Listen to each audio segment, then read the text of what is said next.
pop culture with DJs and graffiti art. Art spread every day within the inner cities of America and the world. You are not doing hip-hop. You are hip-hop. Oh, it's Friday. It's Friday, which means it's time to get into something funny. Clearly, I do sound better than what I had a week ago because we have come through. Now, it was spring break. I should say spring break this week, so it ends today. The littles are back next week, so we'll see what happens. But we got a fun topic today. Fun yet serious, all the same. So I am going to get our little fancy intro going, and then we're going to get into it.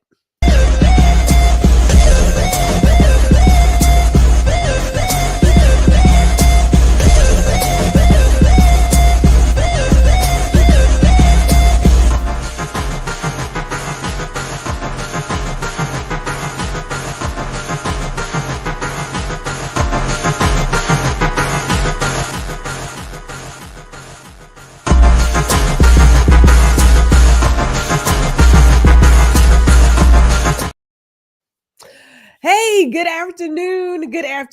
This is Gwendolyn, GR Houston Jack, and it is 4 o'clock.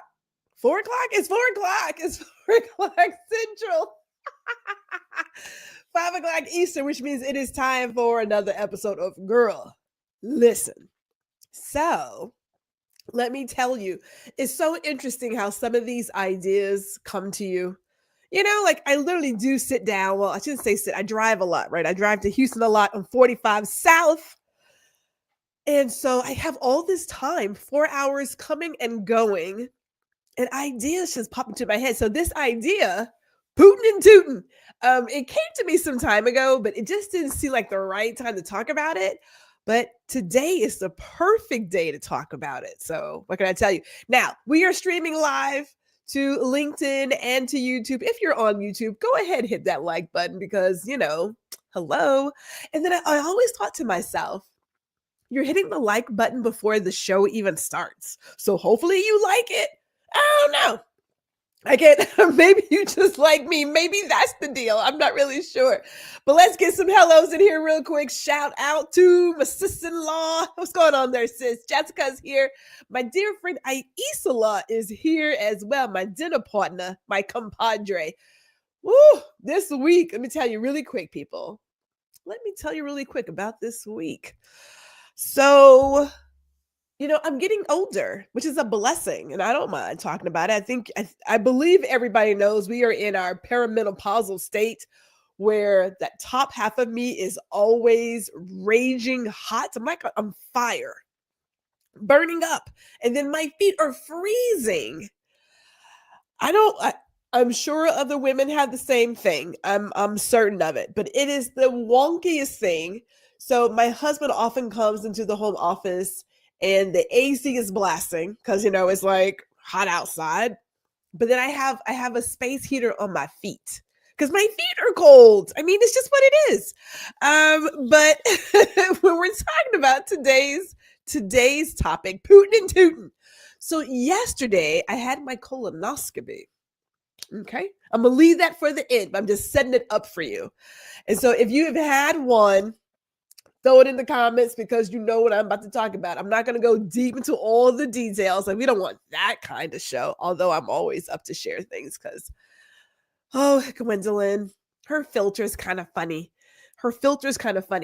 But it got me to thinking about preventive healthcare, right? Preventive healthcare is where it's at. It's far cheaper to do preventive healthcare than it is to do whatever happens after the fact. So a couple of things. Today is Friday. So it is TGIFF. That G is Fire Fridays. We're starting here at 4 o'clock Central. And then we're going to roll over to Indie Soup Media to catch another episode of Girl Listen and the season finale of Ladies Listen Up. Season finale. Can you believe it? I'm like, my God. Who would have ever thought? Who would have ever thunk it? Who would have ever thunk it? And while I'm talking about some season finales and things happening, I do want to shout this out because next week, March 26th, I'm going to be with a beautiful collection of women, leaders in their own right. We're talking about sisterhood and mentorship, and that is being led by our wonderful Dr. Dale Lang Hall. So it will be live streaming through YouTube and LinkedIn. So you can watch on my channel, you can watch on her channel, but that would be 12 o'clock to 1:30 Eastern or 11 to 12:30 Central. So just know it's going to be a great conversation because we're going to talk about some stuff. But let me get into what I really want to talk about, which is Pootin and Tootin. I almost made a song. Can I just say that? Gwendolyn almost made a song. So yes, we're talking about your gut. We're talking about those things that people are like, I never. Now, I know women, and I hate to say this, women like to act like we never pass gas. Now, ladies, we're going to stop that today. We are going to stop pretending that we are not doing some things that is just natural for all persons, including fish. Yeah, in the midst of my research, I found out that herring have a thing about flatulence. Like they are always passing gas. So did you know? I love fun facts. I just love them. Gwendolyn likes a fun fact. So here is the fun fact for you children. Here it is. The average person passes gas like 14 to 23 times a day. Now, I don't know who counted. Okay, can we just go there really quick? I don't know what person had had the job of counting how many times the average human passes gas. But they somebody had to figure it out.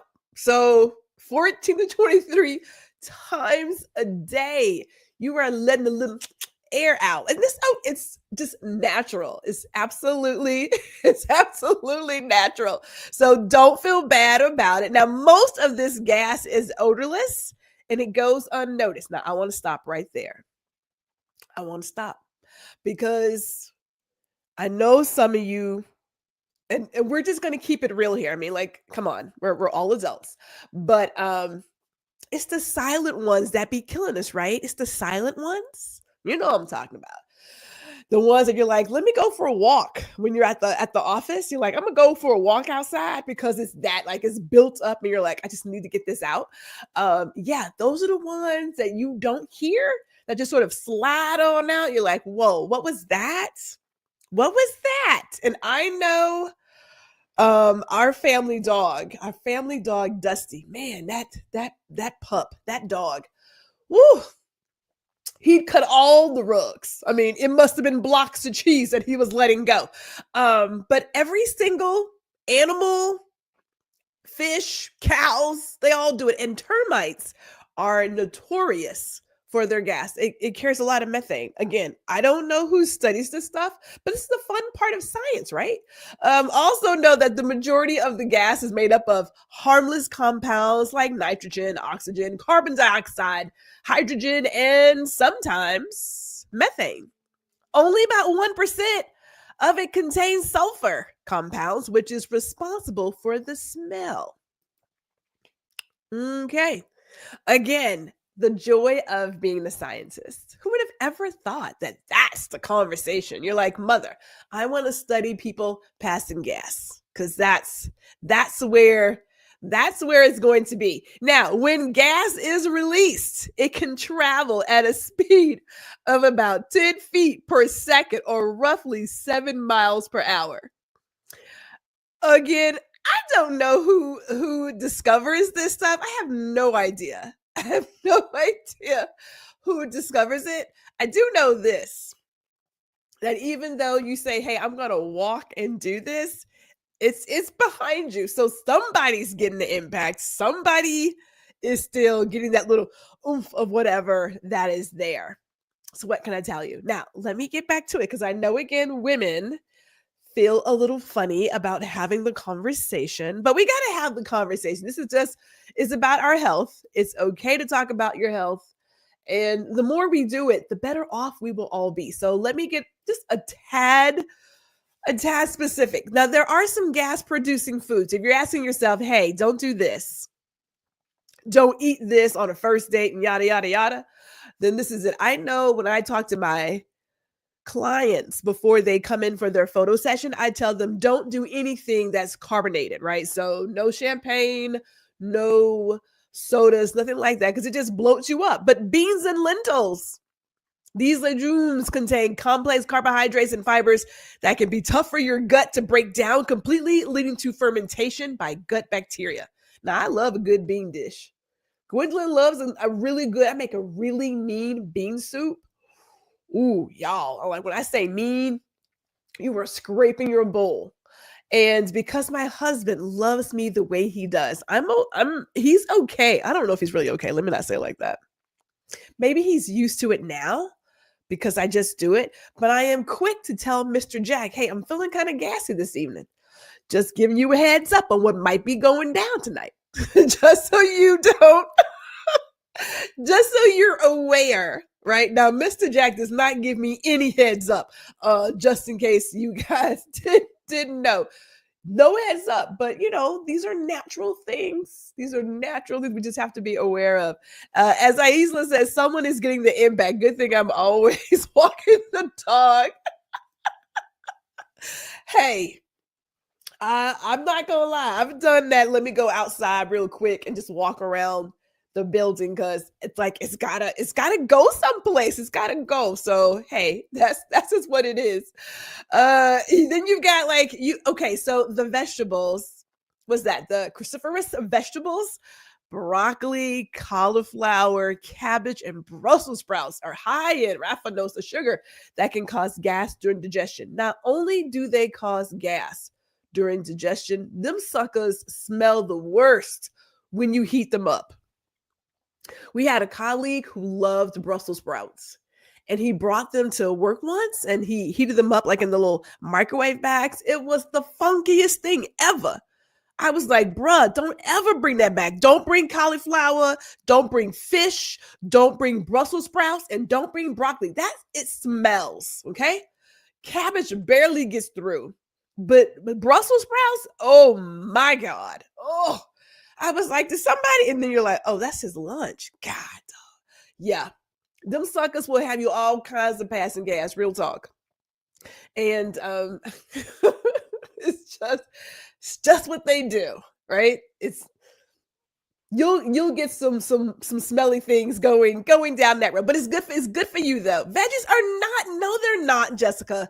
We need the vegetables. We need the veggies. So keep that in mind. Lastly are your high fiber fruits. So your apples, your pears. We know about prunes. They're all packed with fiber and natural sugars like sorbitol and fructose. That can trigger gas when they're broken down. So don't think if I don't eat any of that, I should be good. All this stuff is natural. Now, I don't know exactly. I guess I should research it. Where the whole Lily, women never pass gas, women never have any kind of bowel movements came from. I don't know where it came from. I was never that kid. Well, I'm not even that adult. Like I literally, when my husband and I did our very first road trip, I let him know that I travel with a bottle of Poopery, and I have my wipes, and I also have my little travel thing of toilet paper because I'm that specific. I got to protect all of me. You know what I'm saying? Like I got to take care of some things. And he just looked at me like I was insane. But I will tell you that he happily adopted that bottle of Poopery. I'm trying to tell you. So, hey, I'm looking out for all of us. Everybody needs to be okay with it. Now, let's get serious, shall we? Because 1 in 26 women will be diagnosed with colorectal cancer in their lifetime. Okay? It does happen. Now, it all depends on your family and everything, but it does happen. So let me just say this in regards to colon cancer and taking care of your gut, right? Let's just get into that, because I shouldn't say I know. People hate going to the doctor. People hate going to the dentist. They hate going to the doctor because it's kind of like going to your mechanic. They're bound to find something wrong with you. It's going to have this really big bill. At the end of the day, though, when you don't take care of things, they just get worse. They get really, really bad. Our whole entire body is connected. So I remember reading some years back, a young lady had an abscess, and that went straight to her head, and then she had an aneurysm and passed away. We're connected. So if you know something's not right with you, ignoring it doesn't make it go away. It only makes it worse. And preventive healthcare is far cheaper than paying for the medical bills and everything else that comes after the fact. So taking care of our gut is the way to go. And I know I'm talking to the ladies, but this is for every single person. This is really not just about, women, but women do have some other things in terms of our gut health when it comes to being pregnant and perimenopause and menopause, our hormones, all that stuff gets caught up in there. So being almost 50, we had to get in there and get the colonoscopy going because that is what needs to be done. Now, I will say this, almost 5 years ago now. Yeah, 5 years ago. They decided that the screening age should be 45 years old, not 50 years old.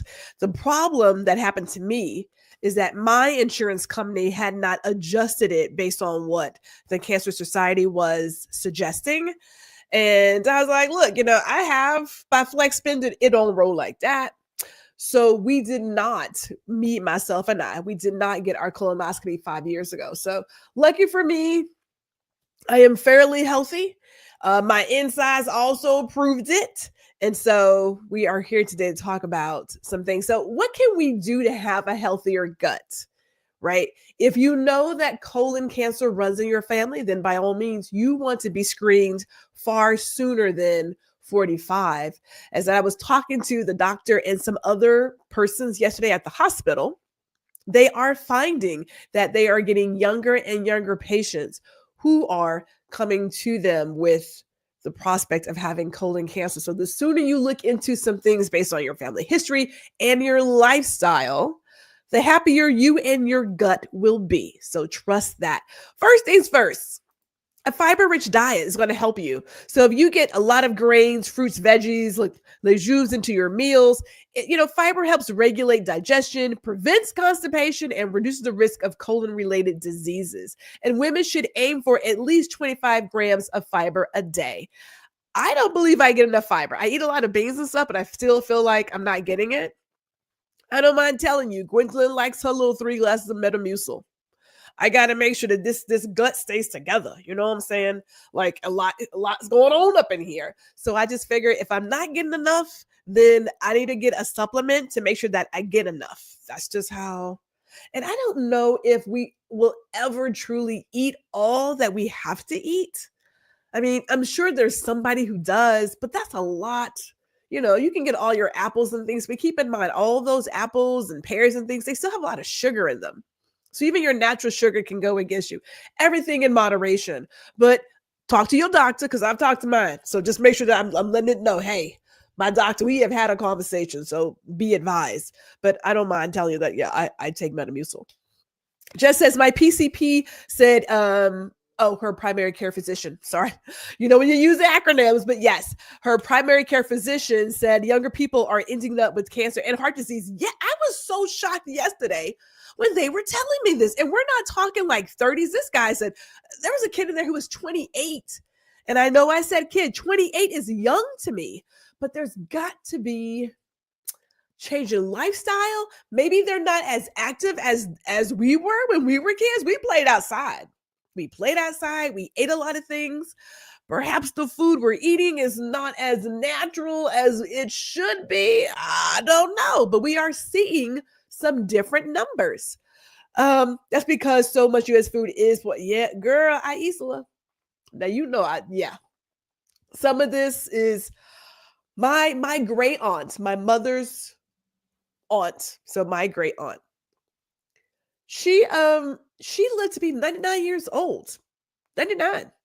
And they were sharecroppers and stuff, right? So they weren't eating top-notch stuff. Whatever they ate was grown with their hands. So the chickens, the pigs, whatever. And 99, she was, it was just a matter of old age that took her out. She was that and blind. I mean, she got blind, she got older, but she was doing the do. A lot of my mother's relatives lived to be in their 90s, a lot of them. So whatever we have done to our food is making a difference. Let's just go ahead and call it. But, think about that. Think about it. Number 2, stay active. Regular exercise, it boosts your blood circulation, digestion, lowers risk of colon cancer. You can be walking, yoga, swimming, just improve your gut mobility, and it will reduce inflammation. People don't move like this shit. Now, we're in Texas. Texans go eat, drink, dance, and drive. And that's the problem. We drive a lot. And so you've gone to work. That commute's like, what, an hour? I'm just using big numbers, an hour. You work, you're at your desk, so you're sitting, unless you have a standing desk. I had a standing desk. I also use my lunch to go for a 15-minute walk, so I left time for that. But then you get in your car, and now you're driving back, and now your commute, that was an hour, is now an hour and a half. And then you get home, and you're like, do I feel like cooking? Do I feel like? And so you find yourself doing either fast food, even if it's something that's pre-packaged, you got sodium and stuff. So there's all these things that can impact it. It takes a lot to put yourself on a straight and narrow. A lot. Gwendolyn likes to prepare her meals. My husband, not so much. But I'm going to fix me a pot of beans. I'm going to do a lasagna, spaghetti, whatever.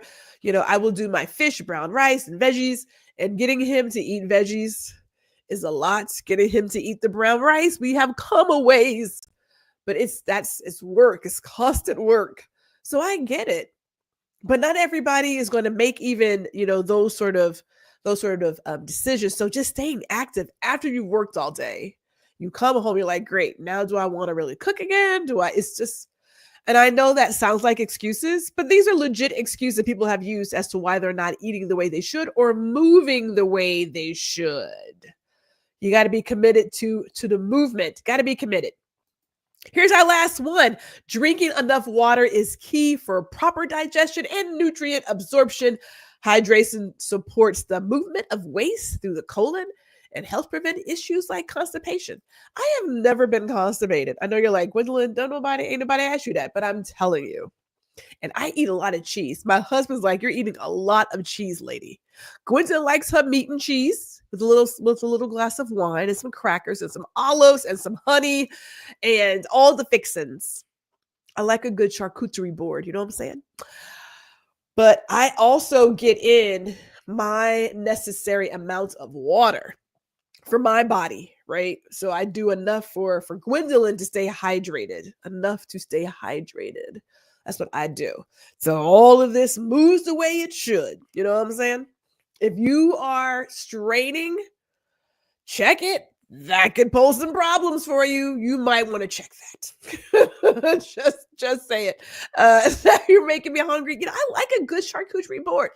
I pray that I do not end up lactose intolerant, because it tends to happen in those in the Black community and those who have Mediterranean descent. It just happens. And Italians, but yeah.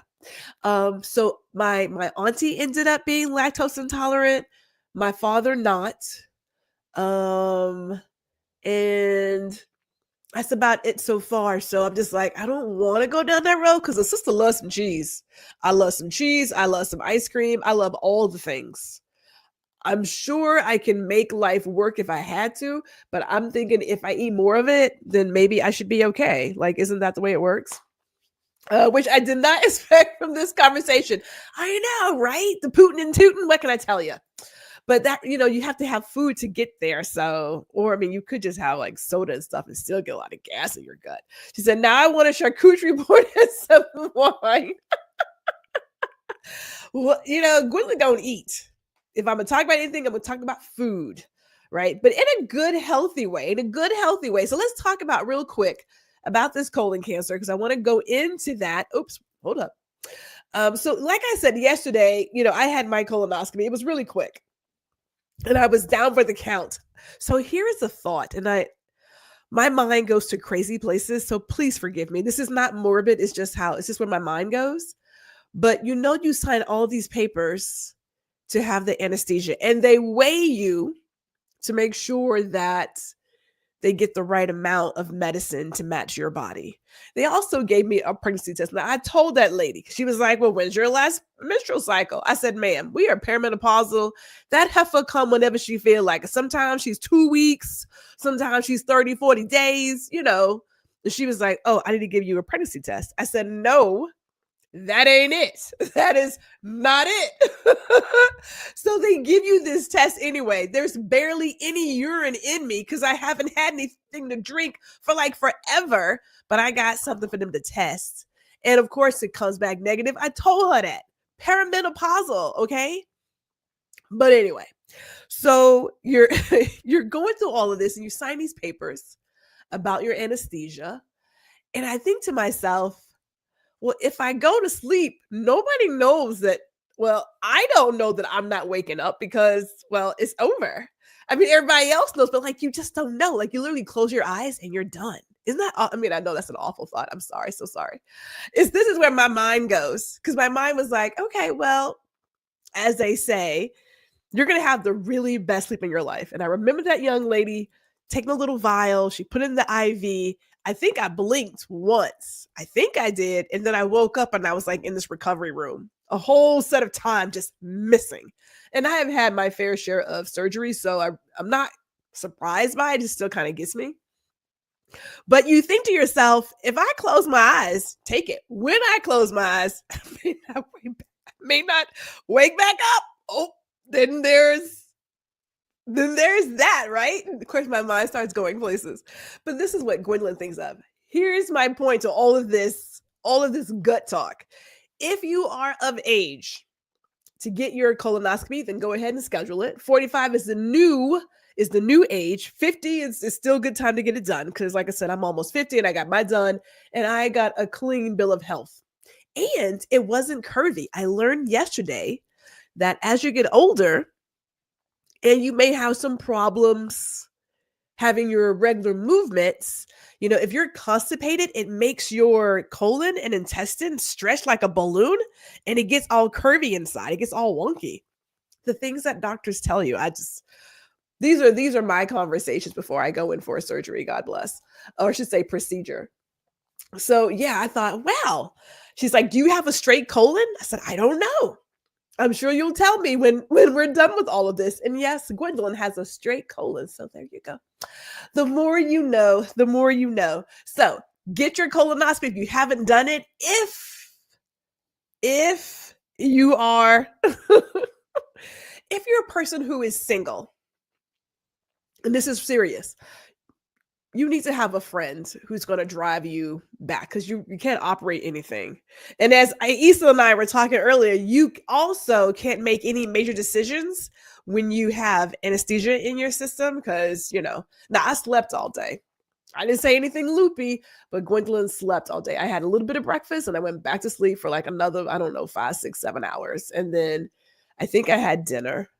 I believe I did. And then I went back to sleep again. So just tired and then slept some more today. So think about that. And you also, if you can, get a private bathroom. If you're in a household and you've got people who have to use the main bathroom, you're going to have to get yourself a private bathroom. I got to the point because I had pills. I did not have the liquid. I had 2 doses of these 12 pills. And about an hour and some in, it was like, knock, knock, I'm here. And, the dam is open. Like it's just flowing. And it got to the point where I literally put a blanket and a pillow on the bathroom floor. Cause I was like, I'm never going to make it back to the bed. And I was also still sneezing, which means everything is falling out. Yeah. Not so great. So we just kind of, hung out. Now there is a separate powder room. I guess there's the room for the toilet and then there's like the bathroom. So I was on that part, but I said to myself, I just cannot. And I was so sleepy and so tired. I thought I just want this to be over, but you have to empty out everything. You cannot have this procedure until your gut is like gone. And of course, because I'm a science nerd, I weighed myself before and after. I had 4 pounds of crap that fell out of me. 4 pounds. I thought, Jesus Christ, Gwendolyn, you really are full of shit. Oh my God, I loved it. I was like, I should do this more often.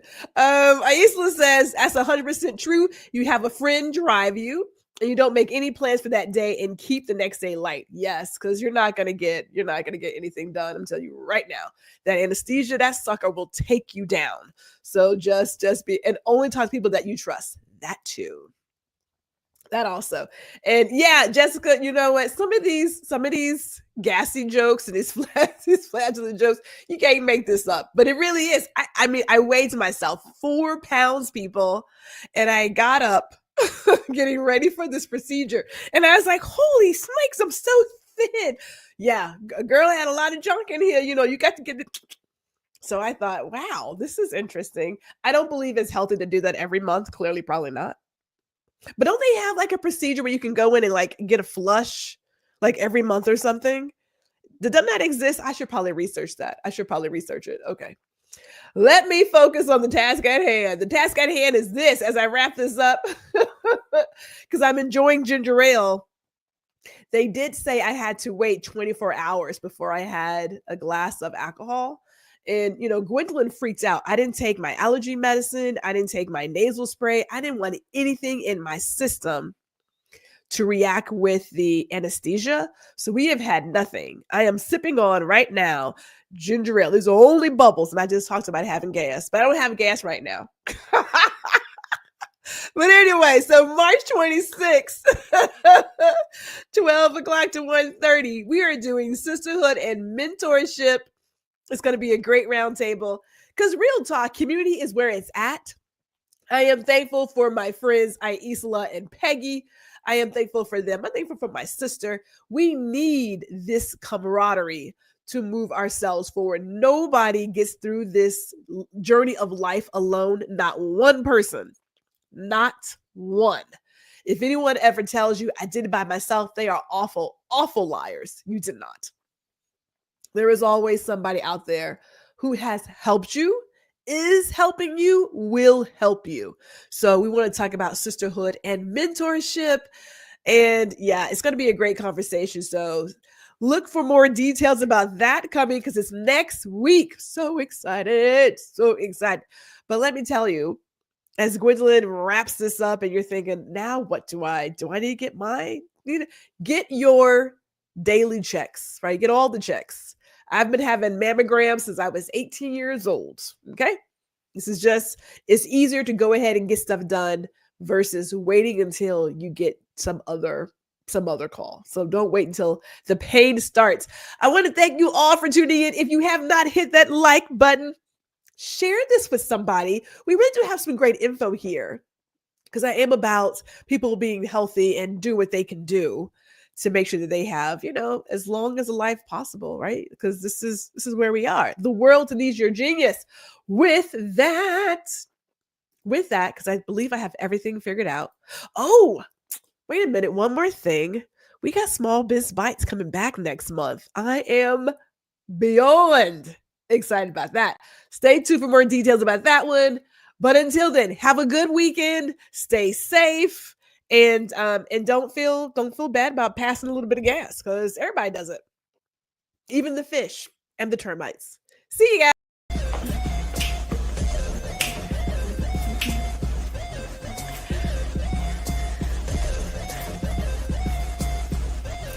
Hey, it's G. Thank you for watching this episode of Girl Listen.